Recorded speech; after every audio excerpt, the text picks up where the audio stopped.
Hi class, welcome to PE, and we are going to be talking about the biomechanics project today. And so we're just going to quickly walk through the assignment together, and basically that's what our class is going to be about today, is the biomechanics assignment, working through that together. So let's get started. So welcome to class. Our would you rather question that we'll discuss in class today.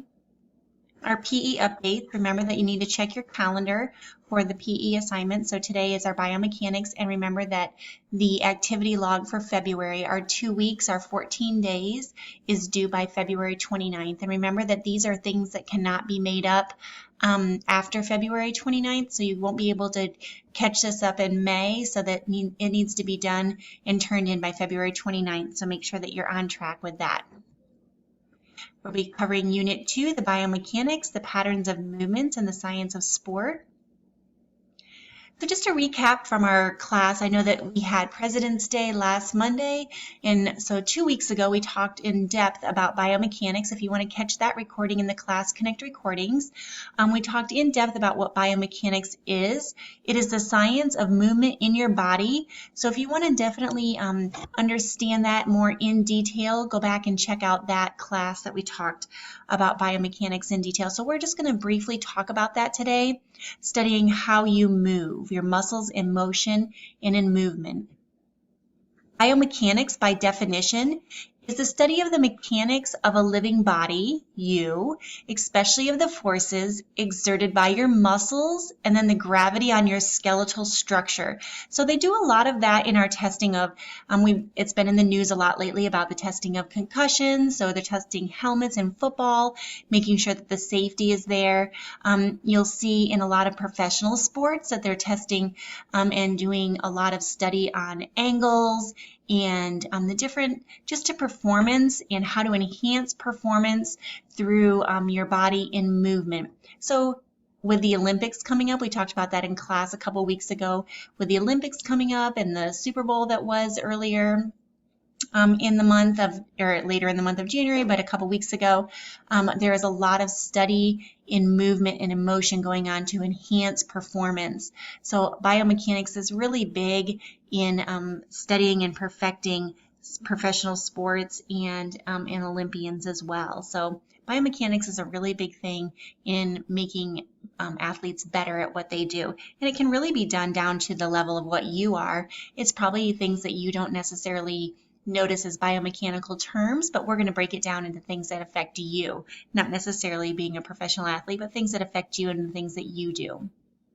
So biomechanics and you, your coaches have a general understanding. Some of them probably have a deeper understanding than others, but even simple things that you've probably heard your coaches say will be things like maybe a free throw or a foul shot in basketball might be explained by things like an acronym like BEEF, balance, eyes, elbow, and follow through, might be something that they use to explain a biomechanical principle of, balance of your body stability, and your elbow, where should your elbow be placed, and your eyes, where should your eyes be looking, and the follow through of your hand and your arm and your elbow all the way through shooting the hoop. So all of those simple things that your coach breaks apart is biomechanics of you, your body, your muscles, all of that in movement are biomechanical principles. So that big word that we were so scared about using and seems so scientific really is broken apart into the very elements of the simple things that you do when you play sports. So a quick guide to a few biomechanical terms that you need to know for our assignment and that we're going to use today. So something like strategy. What is a strategy? And I know that sometimes when we say strategy, like it's like to win a game or to play or to run fast or to move quickly or to shoot a goal. But strategy is it's a higher level of thinking actually. And so you as high schoolers need to think at a higher level when we think of strategy. When our goal when we play a game obviously is to have fun and it's to participate as a team. But when you play a game at a different level, at a higher level, the strategy is ultimately to win. So your strategy has to be thinking about that ultimate goal in mind. What is a strategy? A strategy is a plan of action. So when your coach gets you in that huddle, you're making that plan of action to achieve your overall goal. So it's your game plan. So what's your game plan for winning? So your coach doesn't bring you in that huddle to just be like, okay, what is our game plan for having fun? It might have been that game plan when you were in 3rd and 4th grade, but now that when you're in high school and you play a little bit more competitively, what is your game plan or your strategy for winning? Whether it is competitive horsemanship, or whether it is competitive ice skating, or whether it is, frisbee golf, or, whatever you do on a competitive level, your ultimate goal at this age of, your development, your strategy is to win and to compete at a higher level. So your game plan needs to be a strategy to get you to that point. So we have to think at a higher level at this time. So your strategy for competitive swimming might be what? So what might be your strategy for competitive swimming? It's not going to just be to swim fast. It's not just going to be to go faster than the other person. Your strategy has to be thought of at a different level.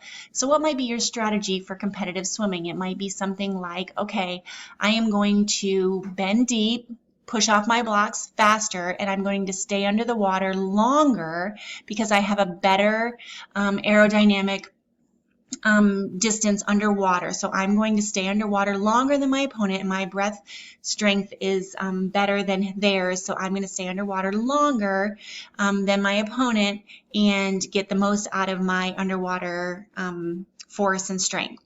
And then when I come up, I, have the ability to go my strength, and then maybe your kick and your propulsion is better than your opponent. So, you have a strategy there. Maybe your strategy is in your turn. You have a really great turn. You're in a tuck, and your push off of your turn is really good. So that might be your strategy.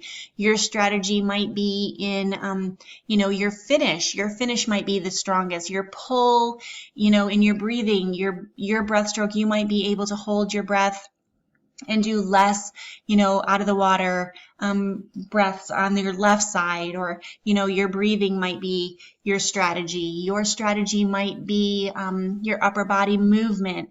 Your strategy just has to be, between you and your coach, and what is your coach developing in you? Is your strategy, quicker kicks, longer kicks, shorter kicks, wider kicks? Something might be your strategy to get you to the end faster. So that is, are you going to pull it out faster at the end? Or are you going to lag behind and then pull it on at the very end? Those are different strategies for winning that race. So you have to think about that and develop what your strategy is during your practices. Then it might look different for something like soccer. Soccer is more of a team sport, and so you have to think of a strategy for playing soccer. What is your offense? What does your defense look like? What strategy are you playing? And, what is your opponent doing? How do they play? What does your strategy look like? Are you, stronger on defense? Are you pulling more of your defense back during this game? Are you playing a harder offense on this game?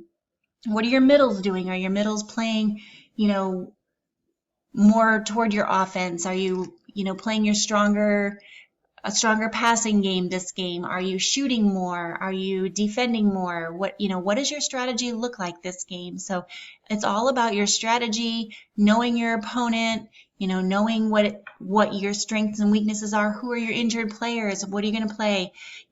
All of those different things have to be a strategy, and it has to be according to who you're playing, what your team looks like during that. Things like the weather you have to take into consideration. All of those different things, strategy has to be flexible per the day and the game and the opponent. So all of those things are taken into consideration. It can't just be go out there and run fast, kick hard, and play your best. That strategy has to be a little bit more in depth than just those things. All right, so we're going to work through your biomechanics project, and what you're going to do is, this is something that you're probably going to have to do while I give a brief overview. So you're going to go to get out your assignment. You're going to go to the Assignments tab, Assignments for PE, click on your biomechanics assignment. You're going to download it, showing you where to do that. Going to the Home tab, Assignments for PE, then you're going to your biomechanics. Right here is what it looks like. You can download it here or download it over here. You're going to click on this video. If you can't click on it, you're going to, I'm going to click on it through there. We're going to watch the video about Usain Bolt. It's right here at the top of your assignment. You can copy this and paste it into a tab so that you can see it. Okay, we're going to do this in class together, but since you're watching this, you probably have not watched it with us, but you're going to copy and paste this. You need to watch this video to do this assignment. If you do not watch this video, you're not going to get this correct, okay? So you're going to watch this assignment, and then you are going to list 3 strategies that are helpful technique points for the runner. And the strategies cannot just be run fast. They are going to be strategies that you see Usain Bolt doing when you watch this video. Okay, they have to be strategies, and if you listen to the video, you will hear him talk about the strategies that he uses, 3 strategies that he's going to use during this video. Then you're also going to see what other sports and activities use similar movements to the 100-meter dash. You cannot use other track events. You cannot tell me that the 200-meter dash is similar. You cannot tell me that it's another track event like the hurdles. It has to be another sport, 2 other sports that are similar. And if you watch the full Class Connect recording, we go over it in class, and they'll be telling me in the chat what other sports if you need a little bit more in-depth help. But 2 other sports that are similar in movement, okay? And we'll talk about that in class. And then you need to tell me why they're similar. So what 2 sports are similar and why are they similar in movement? So if you're going to tell me something like baseball, why is that movement similar? Is it because they're sprinting to first base because their head is down, arms are pumping back and forth, and you're sprinting toward the base? And so is that one that's similar? Is football similar because of the sprinting motion? And why? What biomechanical movements? Is it the hip rotation? Is it the lateral movement of the arms? What is similar of the biomechanical principles? And you need to be specific, okay? All right. So what are some biomechanical principles? Force, stability, and rotation. So I'm giving you definitions right here on this slide. You're going to put the definitions here in your own words. So describe in your own words the biomechanical principles, and then you're going to tell me what way each principle improved the performance of Usain Bolt. So again, we're using that video to answer these questions because I want to see if you understand biomechanics. So you're going back and looking at force, stability, and rotation. I'm even giving you definitions, and I'm showing you pictures here, okay? So we talked a little bit about this the other day about what force is, you know, going in, and we talked about acceleration, we talked about force, stability, rotation, and then you tell me in your own words so that I know that you know what it means, and then what is one principle and how is that improved by Usain Bolt. If you listen to the video again, they will tell you how it's improved, okay? Tell me in a complete sentence how it's improved in there. And then based on the runner's performance in the video, tell me one strength and one weakness. Again, the video, if you're watching the video, it will tell you one strength and one weakness, okay? All right, so then you're going to tell me what a plan looks like. We're going to use the FIT principle, F-I-T-T, frequency, intensity, time. So you're going to tell me if you were training to run the 100-meter dash, what would you do to train? You as a person, knowing your level of fitness right now. Are you a couch potato? Are you a somewhat worker-outer? That was a good phrase, wasn't it? And then are you a person who, you know, is very intense in working out? So you know your current fitness level. What do you do already? So what would you do to train? What would your frequency be? So how often would you train? So tell me in one sentence, I would train, and how often would you train? So if you're someone who sits on the couch, it might need to be a little bit more often, but it also has to be realistic. You're not going to tell me that you're going to go from the couch to doing it every single day, because that's not very realistic. So, you know, remember that it has to probably be a minimum of at least 3 days a week, though, for it to be somewhat effective, okay? And then your intensity, how hard would you train? Well, you're not going to train to do the 100-meter dash, which is sprints, Okay, so you're not going to do sprinting, for an entire hour. You probably do a little bit of jogging to warm up. You're going to do some stretching. You're probably going to do, some sprinting. You might do some walking, especially if you're, a couch potato to start out. You might do a little bit of walking. You might do a few minutes of sprinting and do the majority of walking until you can start to build up to that. So it has to be realistic and fit